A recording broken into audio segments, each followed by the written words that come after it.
নমস্কার। কারো জন্মছকে রবি যদি কোনোভাবে দুর্বল হয়, অশুভ স্থানে অবস্থান করে, সেই মানুষটির কিন্তু জীবনে প্রতিষ্ঠা লাভ করা খুবই প্রবলেম। অনেক চেষ্টা করলেও কিন্তু দেখবেন অনেক কিছুই হচ্ছে না।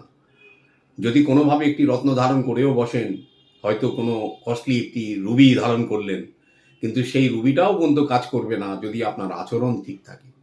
সেই ব্যক্তিটি যদি সূর্যের আলোতে না বসেন, সেই ব্যক্তিটির যদি পিতার সঙ্গে সম্পর্ক মধুর না হয়, আর সোজা হয়ে বসতে না শেখেন, যতই রুবি ধারণ করুন তার ফল লাভ হবে না।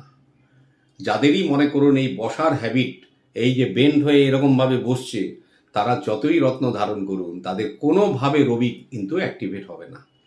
কেন, বসার অভ্যেসটাকে ঠিক করুন। বসার অভ্যেসের সঙ্গে কি কি কানেক্টেড জানেন?